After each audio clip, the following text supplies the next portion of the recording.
Welcome to Curmudgeon 217. Move my camera a little bit tonight. We'll see how well that's going to work. I'm going to make a minor adjustment right here. There, okay. Been told you need to see more of me. Oh, God knows why. Number of interesting things to go over and deal with this time. When DMing at a table, do you usually start with the player to your left, as in dealer's left, outside of combat initiative situation? Is this a common method of play? All right. Unless I'm DMing of a large group, 9 or bigger, I don't have a preferred order to call on anybody or anything like that. Now, having said that, on a large group, I will often go, what are you doing? What are you doing? What are you doing? What are you doing? By the time I get around to here, I've got answers for them. Okay, did I start with the left? Yeah, but I could have just as easily started with the right. I have no preference. I think it's just a natural thing. Right-handed people point with their left hands. I don't know of any rule about it. I've never followed it any rigorously. Oftentimes I'll start over here, what'd you say? And then we'll go around the table. I don't know that it's if there is a proclivity or propensity to do it, it's probably because right-handed people point with their left, especially if they're writing or they're rolling dice, or whatever. I don't know, if you're left-handed, I would assume that you point with your right hand because you're using your left hand to write or to roll dice or whatever.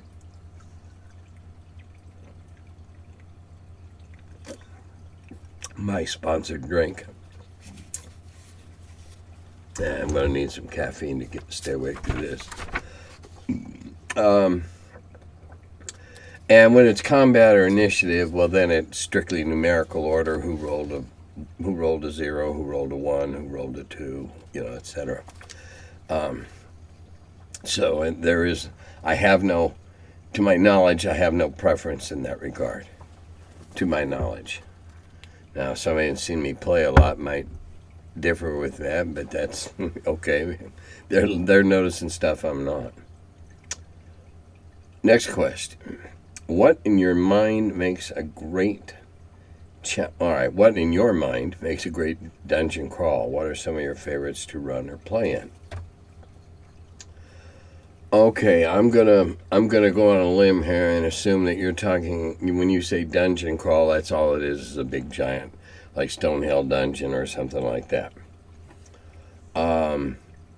Those aren't my cup of tea, though. That being said, I have run through some of them, and what makes it good for me, and now I'm talking, if we widen that definition just a little bit, okay, and say a dungeon crawl is a lot of crawling around in tunnels and caves and passageways and whatever, in either a very large place or a bunch of connected places or whatever.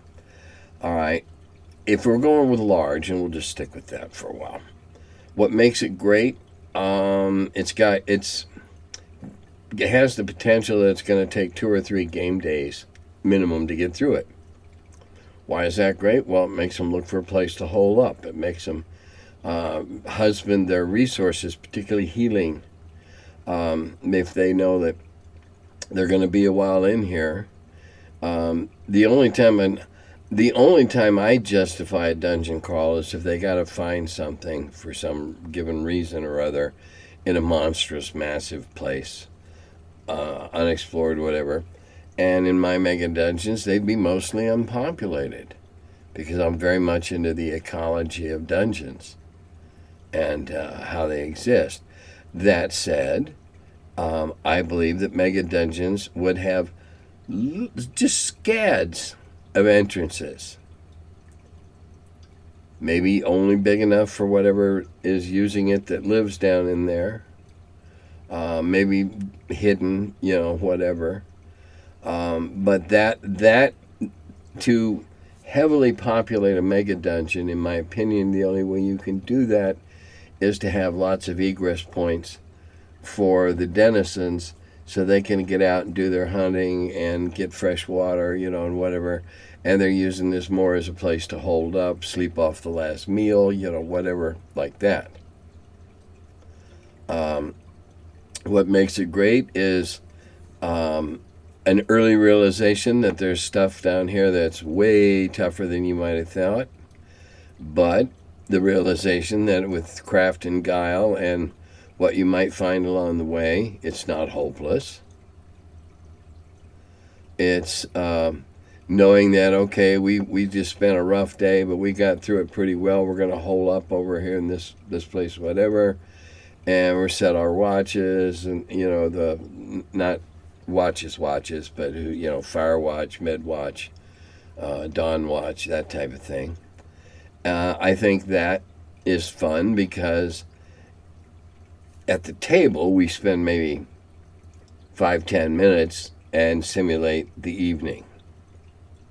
Now it could take longer if something stumbles onto them or whatever, but assuming not. So you have to be able to continue a sense of dread and suspense. You have to continue a sense until the end that the players better watch their step and don't do anything stupid or it'll cost them severely. It's tough to maintain tension like that, particularly if you're going to play for 3, 4, 5 hours. And then you hole up and you got to bring it back next week or next time or whatever. And then it's up to the DM to get a little hokey perhaps and sit down and say, okay, now as we remember, and recap some of the stuff that happened. And you were in this room resting up and now it's morning. And go from there. With a good recap, you can do it. Okay, question. Dungeon Delusions. How would you DM a scenario in which the adventure takes place only in the PC's minds, the characters' minds? In the context of a shared delusion, how would you reward PCs after such a scenario? If you find this concept objectionable or not to your taste, please explain why. Thanks for all the great videos. Please keep reminding the viewers to post those questions. Hope you have a lot of fun at the Texas convention. Travel safe. For those of you old enough to remember, we could do a Dallas. That's where this whole season was just full. People were dying and getting shot and all these kind of things. And they had big cliffhanger, who shot JR. And, oh golly, it was all a dream sequence. Could do that, something like that. If I were to do something like that, I wouldn't let them know they were asleep. I would say, okay, are we ready? And we would proceed and we'd go along and on. And when it was all over, they would find out that they had dreamt it, that the damage they received wasn't nearly as much as they thought. There was some from thrashing around and whatever on your cold stone bed or whatever. But yeah, it all took place in your mind. It can be as vivid as you want to make it because, after all, many people have very, very, vivid dreams. God knows. I remember once when I was in Memphis, I was in the Navy, and I went to sleep with my arm behind my head. And in a dream, I had my arm chopped off, and I was running around with one arm chopped off, trying to get my arm back, and it was just as real as could be. And then I woke up. And the first thing I did was feel for my arm, and oh my God, it's not there. And then I oh, there it is. And that shoulder socket ached for a while because they cut it off and it went to sleep. Went to sleep, cut off the circulation and everything. So some damage, but actually, not maybe not. Maybe you what? Maybe you don't. The actual, wounds and sucking chest wounds and lopped off fingers and toes or whatever. As far as experience, I would I'd give them full experience, because if they died in their dreams, they'd have died in their sleep and they'd have been dead. Okay, old mythology, die during a dream and that's where you go. Well, okay. I could do it that way, and I could easily justify doing it that way. And as far as experience, I I could make a case for full experience, because you thought you were going through those perils, and it's the thought that counts, etc., etc., etc. And plus, I think it'd just be a mind blower after 4 or 5 hours of playing. Say, oh, by the way, you look around you and you're in your bedroom in the inn. What? Yeah, that was all a dream. That might be fun. And okay, I'll remind all you viewers, post some more, post comments, post questions. They constitute the next week's adventures. Now, speaking of next week, there will not be a Curmudgeon next week, because the Curmudgeon will be in Dallas. So, in 2 weeks, I'll do another one after I get back and let y'all know how it went. How difficult is it to use time travel in a scenario? How much effect does the DM need to put into the butterfly effect and consequences of altering past events? Well, I guess it all depends on your penchant for sci-fi. There can be powerful spells and artifacts. There could be something, a piece of magic, a ring or a bracelet or a bracer or something that has so many charges that'll take you back 8 seconds. Or not a lot of time, but you could certainly do that to undo something horrible that just happened. Rewind and start again.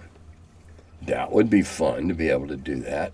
And I could see writing an adventure where that stuff happens to you whether you want it to or not. You're slipping in and out of time.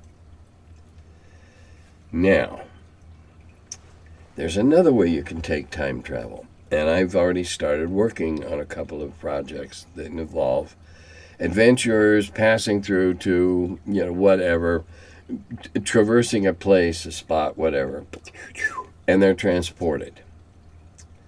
And the first one that I'm going to finish, they're transported to Central America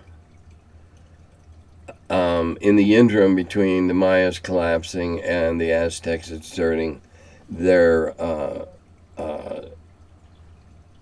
dominance and dominion over the whole ball of wax. And the player characters are transformed. They have no metal except a small eating knife. All their metal, anything metal is turned to something more real for the time period. In the case of swords and axes, they get a mahaquitl or a stone axe.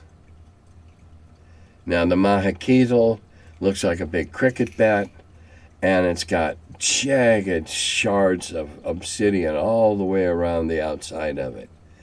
A terrible, terrible slashing weapon. And the way the people of that area weapons and defense, offense, defense, offense, defense. Mahakil comes out. Oh my God! Slice a man's arm down to the bone, chest down to the sternum, whatever.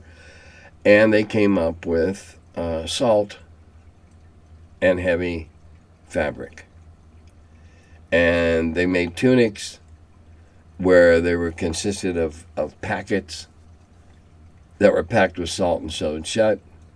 So they wore a salt vest, if you will, and the salt and its thickness and whatever defeated the razor-sharp slicing of the mahakitl, or at least lessened it considerably. So the mahakitl is wicked. The players would retain all their level skills, same level or whatever, and just magically have a knowledge of how to use the period correct piece, or the hang on, later I got to do these earlier, but then it'd be no fun.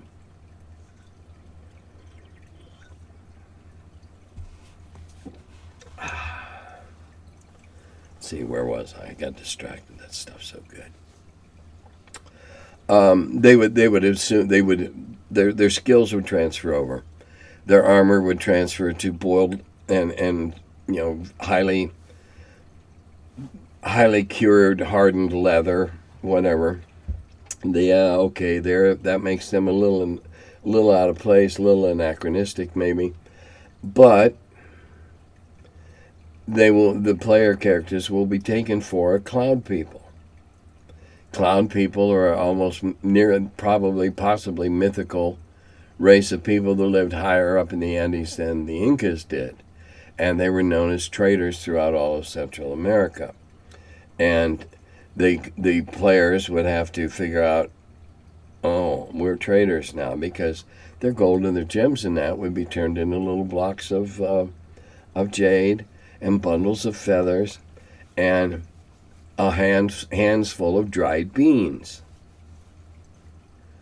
The beans being cocoa beans, the fun being to see if the characters try to make soup out of them and eat them. And, basically that's like taking out your wallet and eating all your money. So that's time travel. It's a much more primitive time, much more limited magic. The magic would only apply to the belief. The framework for all the magic would only be contained within the belief system of the Central American peoples. The monsters would be Central American. If you're exploring an Aztec thing, you'd find an Aztec monster. If you were exploring a Mayan, you would, and I think that would be fun, because as an ex-history teacher, I'd love to do that to people.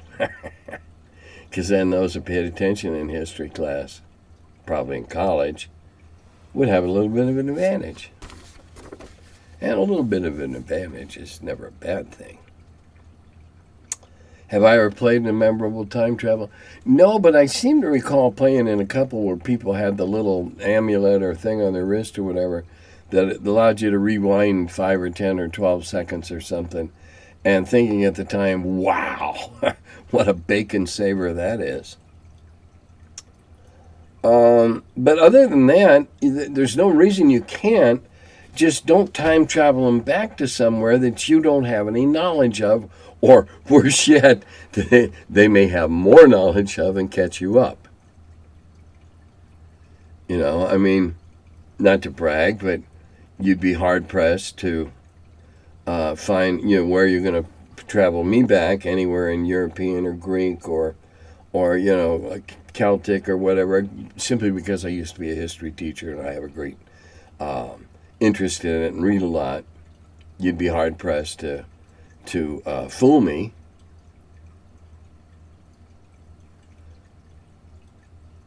You don't have to fool them if you can make it just so they play along until they figure out what's going on. That's an element of fun. Watching the player characters, helping them, not fudging, but guiding them into discovering what the hell just happened. Yeah, you're now back in 1100 AD Central America or whatever. I've just pulled that number out. Dear Mr. K, did any of the playtesting games you took part in back in the day at Cellar lead directly to editorial changes in any of the projects under review? Absolutely. That's why you playtest. And you better have a thick skin when you do. I've learned that. Because the whole purpose of playtesting is to find out the things you screwed up. You forgot. You left out. You got wrong. You are one person writing up this adventure, doing your best. You might be a world-class DM, and you're doing your absolute best to think of all these things in advance, get them all down on paper, have it all accounted for. Somebody will try to do something that you had no idea anybody would try. That's what playtesting is for, to find weaknesses in the rules, to plug up gaps. If you aren't interested in making it better, no, of course not. Skip the playtest. Back in the 70s and 80s, and I believe into the early 90s, it was fairly common, particularly amongst board games, to print something called an errata sheet. Errata sheets were typos, 3 lines of type that got bottom, typos misspelled, 3 lines of type that got left off the bottom of page 11 when they were cutting and pasting and whatever. And also further rules interpretations that probably didn't come up in playtesting, because who'd have thought somebody would have tried to do that? There isn't a rule that says you can't put a feather fall on a chariot that's jumping off an 800-foot cliff. No, you can't. That's what playtesting is for, to find the mistakes you've made, the loopholes you've created, the omissions you're guilty of. And if you do it with a good group, you're going to, and you can't just do it once. You need to play it through. And that's every one of the ones that I did prior to Eldritch and the ones at Eldritch were all play tested. Every one of them. Wampler, my good buddy Jim, and several other people did every one of them. And Jim even drew some neat cartoons back in the day about what happened in the adventures. And I found glitches. I found omissions. It's more about omissions, I think, when you're playtesting. What did we forget? What didn't we think of? You think that procedure or that system works. Is it understandable to other people? If it's just too damn confusing, you better rewrite it or consider leaving it out. That's what playtesting's for. Playtesting is the second most important part of the project. First part's finding a printer. Then playtesting your plot. All right, write a product, playtest it, find a printer. Figure out how to do it. And we're going to talk about a printing innovation later on. Let's see, where else was I? Did any of the playtest games unexpectedly lead to major rule changes? Oh, yeah. And now if you ask me which ones, no. I can't remember all that because, my God, it was 40 or more years ago. But, yes, again, that's why you playtest. Find your mistakes. As much as anything, find your contradictions. This would think you could, this would lead you to think you could do it. That would lead you to think you can't. Work those out. I cannot stress how important playtesting is. I don't care how brilliant your ideas are. I mean, good Lord, I wouldn't I wouldn't dream. I wouldn't. Well, I might use convention goers. In fact, I did back in the day. I did use convention goers to play test stuff I was working on, and often, oh, we can't do it that way. All right, and I had to think around another direction. Um,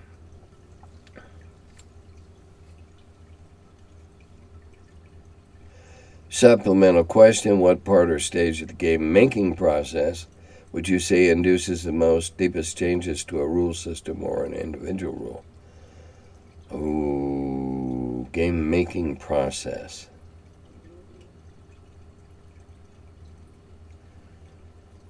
Well, that's an almost, in my opinion, that's an almost impossible question to ask. You work on enough game projects, and you'll get varying answers. What was the hardest? What was the um, think of them as birthing pains. Birthing pains, not birthing. You're not tying up a ship. Birthing. Um, every new product springing out into the world does not spring out full formed. There are always some birthing pains. Figuring out, oh, we and it's really hard to overemphasize how insignificant something is that you can leave out or neglect, and then have it come around and just bite you on the butt. Um, Playtesting probably causes the most changes, and certainly the most profound ones. Because if something just isn't working, sometimes the fix can be very profound, very involved.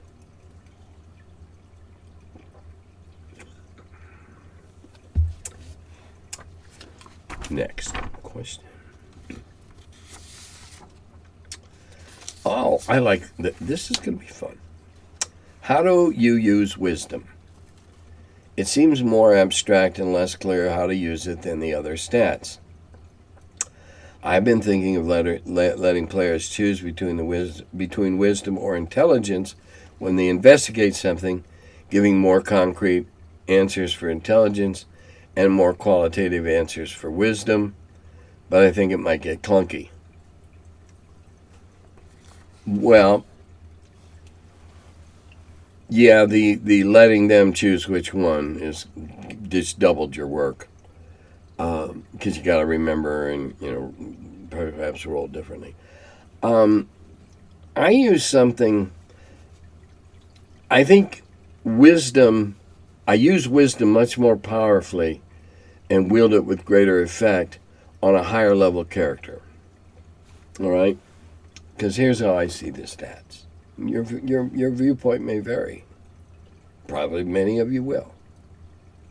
But when it comes to wisdom and intelligence, intelligence is that brilliant guy or girl in the back of the class that just breezes through physics, but has very few social skills and is easily gulled or is very gullible. Why? Well, they're very intelligent, but they don't have a lot of wisdom. Wisdom is in my understanding of wisdom is acquired through experience and age.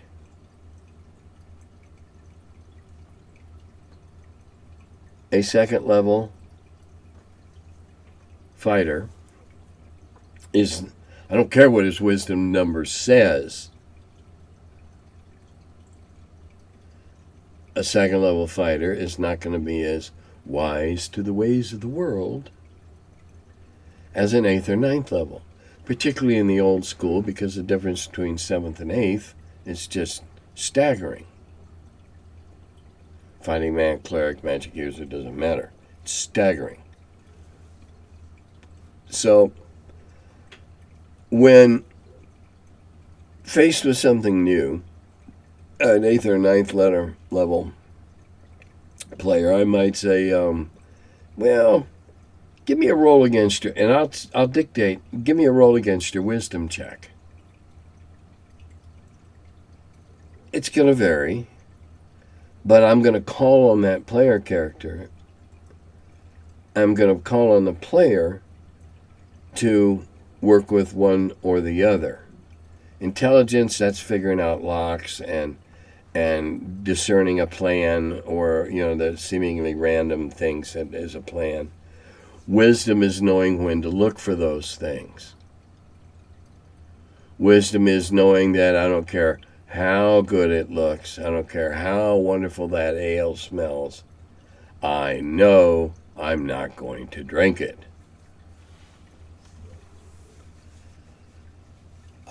You can use intelligence when somebody finds a complicated piece of machinery or just a really enigmatic artifact or a piece of something.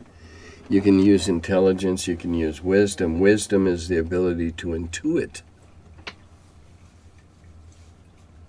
what it might be based on your intelligence. So you can use the two in tandem, or by the same token, somebody's gonna, a lower level player is gonna try, let's see what this does. Well, apparently they haven't acquired enough wisdom. And I have been known in campaigns past to award a wisdom point to a player character, to their wisdom score, for showing amazing insight that saved the party, or whatever. It's the DM's arbitrary, wonderful ability to reward good play however you want. Wisdom is important. I grant you, the area can get murky, particularly with lower level player characters. By the same way you use intelligence. Oh wow, what's that? I'm gonna go fool around with this mechanism. Well, you think that's a good idea? And so I would require a roll against wisdom instead of intelligence, where I thought wisdom was more important or more germane to the situation in hand. That's how I do it. Your mileage, of course, may vary. All right, if a player rolls a natural 20 in your game, what is the best they can hope for in terms of overachieving their goal? I, on a stat roll, 1 on a stat, 1 on a stat roll, 2 on an attack roll, 3 of any other kind of roll you can think of where overachievement is possible. Well, take one of those intelligence or wisdom rolls I was just talking about. Well, for one thing, I have you roll your intelligence or less to make the save. That gives you the greatest chance of discernment or whatever. So 20s don't have any really special significance there. However, on an attack, well, I don't know how you get a 20 on a stat roll anyway when it stops at 18. On an attack roll, you roll a 20. It doesn't matter what you're fighting, even if otherwise you'd have needed a 23 to hit this super armored up, surrounded by force fields nasty thing. Nat 20 always hits. Nat 20 always hits. Nat 1 always misses. I don't play crits. I got monsters to mess you up. I don't need you to mess. I don't get any great pleasure out of watching you mess yourself up. In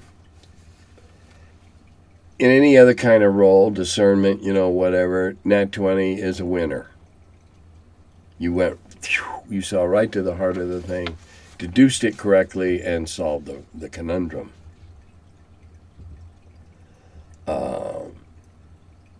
I can't really think of anything else where overachievement is rewarded.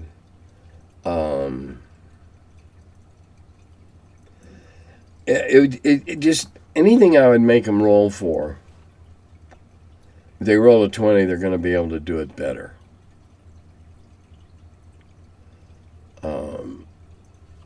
So I make a lot of spell rolls. Somebody will cast a spell, and then I'll tell them to give me, to roll a 20, and the spell went off, but the 20 is partly how effective will it be on what you're throwing it on. If you're casting a spell and you roll a nat 20, it worked. You caught them unaware, they stuttered on a syllable in their cantrip of protection, whatever. Because, hey, it's 5%. You got to recognize. All right, this is apparently about the cow. Or stemming for the conversation about the cow.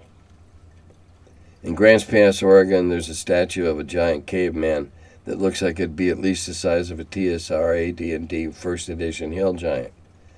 I think there's some other statues of mythical Paul Bunyan and his giant blue ox, and some other goofy places around backwater former logging and timber mill towns.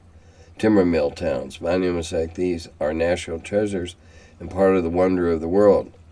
They're classic D&D aficionado extravaganza original sites that all gamers should see, if we ever get back to a time when traditional nuclear family cross-country trips like National Lampoon's Vacation become an affordable pastime again. Thank God that's not a traditional trip.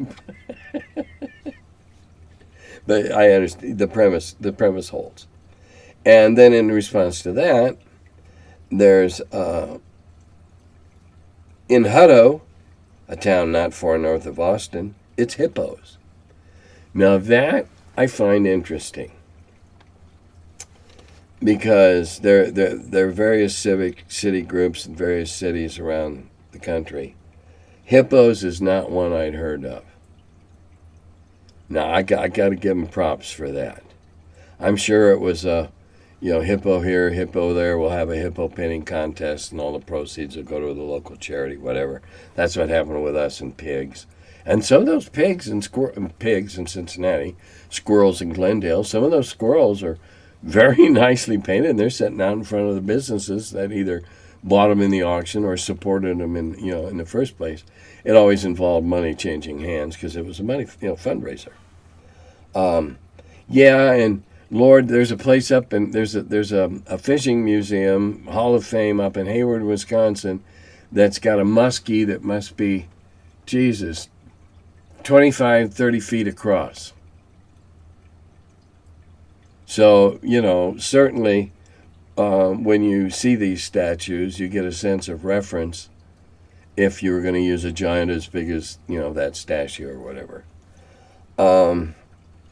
Okay. Couple things now. First off, North Texas Role-Playing Gaming Convention. I believe it's 15th year. I'm going this year. I'm going for two primary reasons. I'm going because my son and daughter-in-law and their two children live in Flower Mound. And I'm going to honor the memory of Doug Ray, who conceived the con, ran it for all those many years, besides all that, was sort of a patron to me and helping me in my writing endeavors and what have you. And by providing a computer. When mine blew up, he just sent me a brand new one. And anyway, it's going to be the last. I already mentioned that I'm not going back, unfortunately, back to Boston to Total Confusion Convention. And I won't be going back to Dallas after this year. I am certainly honoring my commitments this year. The main reason, two reasons I won't be going back. Number one, my son is moving to Florida and taking over a store there. And number two, I'm still just sick to death of all the hassles of trying to fly. I'm sick of having to get half undressed. I'm particularly offended by being asked before I step through if I have any artificial joints or replacements or plates. I'm sick of trying to hustle to make it through the airport and then sit for 2 hours while something runs late. I'm just tired of it. So this is my last trip to Texas.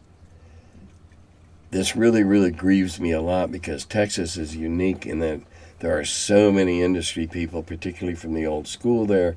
That's the only time where we all get time to sit around and just bullshit with each other. Catch up on old times.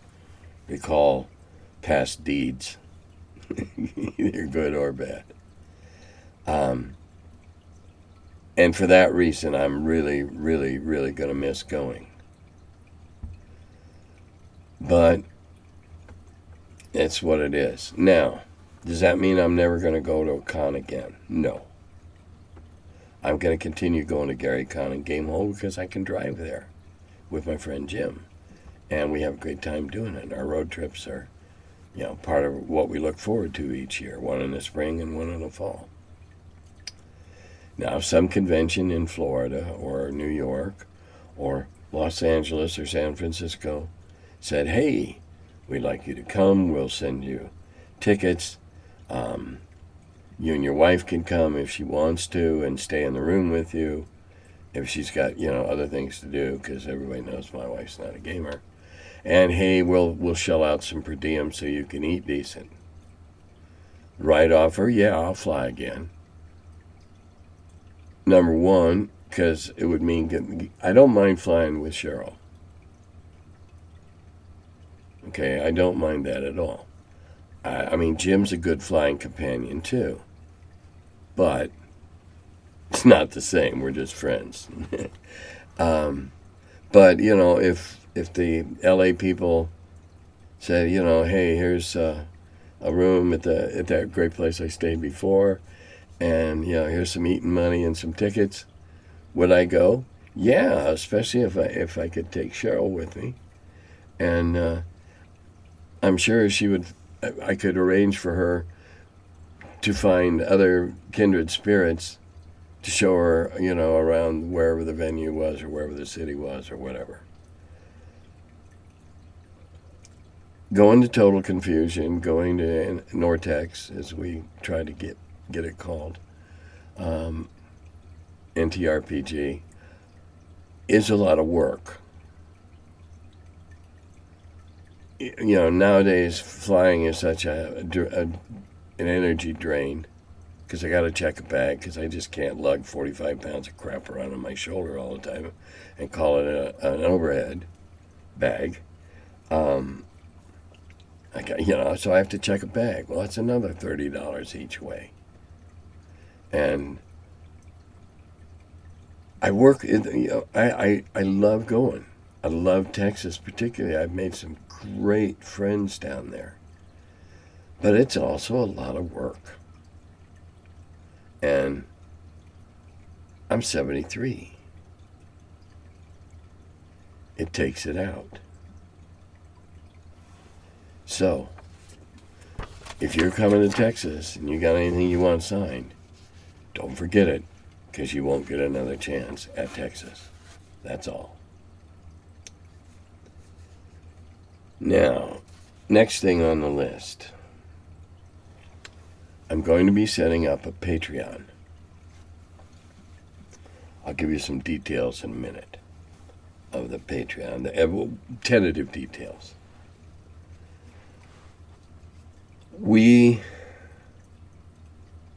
I, Jim, my PR guy, and Emmerich all have bills.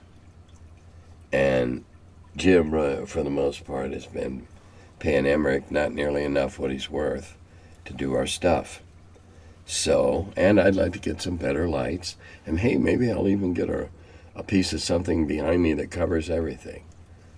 But probably not. I'm really worried about paying Emmerich, my video guy. And that's why I'm doing it. There's going to be, let's see, did I write any of that stuff down?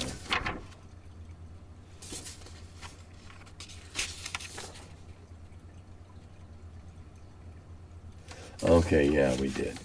There'll be 3 levels. There'll be a Curmudgeon patron. That's pledging $3 a month. Patron Patronus Curmudgeous. That's $9 a month. Now, for the $3, you get our eternal thanks. For the $9, you get thanked by name and listed at the end of the videos. And then there's, and I didn't name these, Patron to the Curmudgeon Gods. That'll be a more expensive one.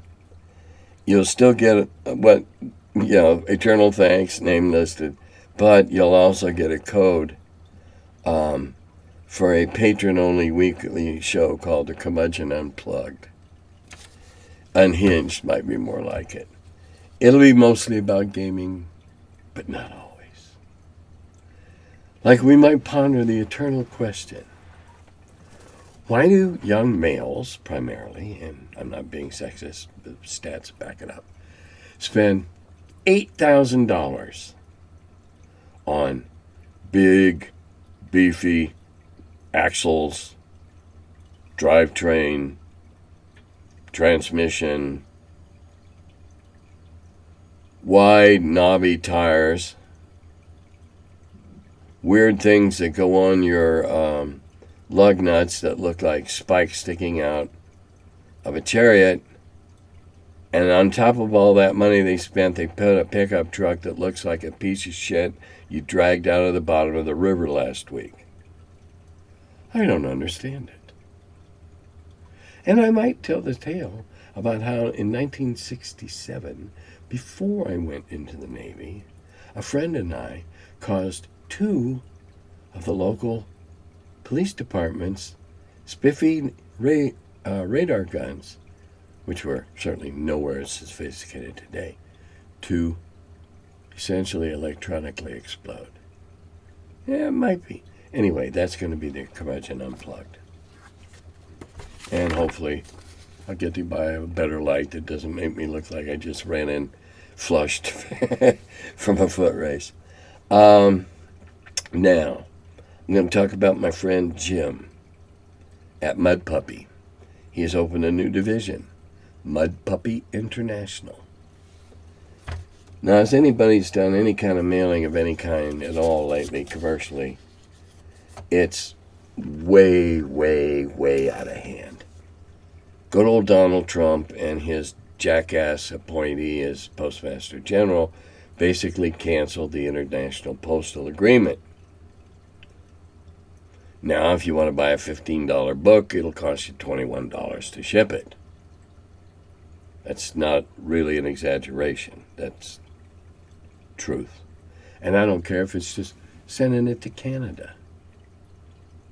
It's still outrageous. Well, Jim did his research, and now you can get his stuff POD anywhere in the world because he's now got into Amazon's fulfillment.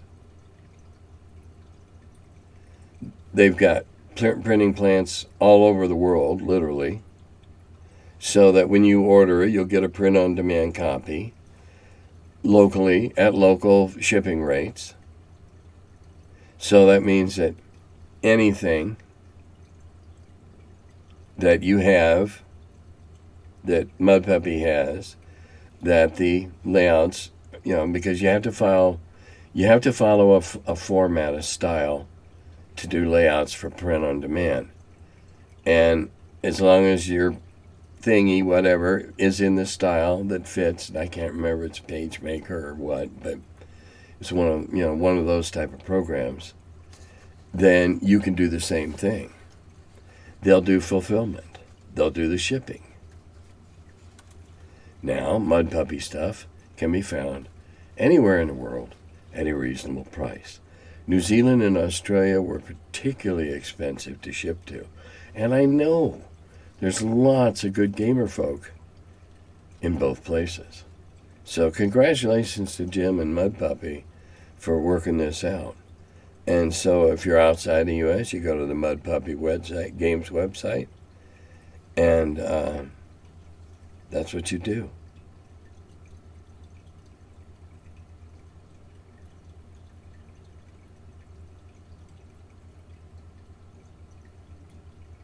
Got to have a product to sell. Just because you can get it cheaper doesn't mean if your product's a piece of crap, you won't sell any. You won't. Nowadays, your only option to get a review, to get a plug, is to send it to somebody like me or Tenkar or one of the other dozens of vloggers and send it to them and have hope that they'll read through it and give it blessing. That's how I got so many copies of so many games back in the days when I was running a magazine. Everybody sent me a copy of everything in the hopes that we'd actually play it and review it. Well, one thing I can proudly say is you never saw a negative review in any of my magazines because I thought it was a waste of space. I thought my job was to tell you about, hey, this new game is cool, check it out. Not to say, oh, that game sucks, don't buy it. Because who am I to say it sucks? But I can certainly say, hey, I think this is cool. I think that it carries more weight than saying, I think that sucks. That's kind of pretentious. Well, anyway, I covered everything on the list. I won't be back until 2 weeks from now. So if you're coming to Texas, I'll look forward to seeing you one last time. And having said that, I guess it's time to say Dodada Govi.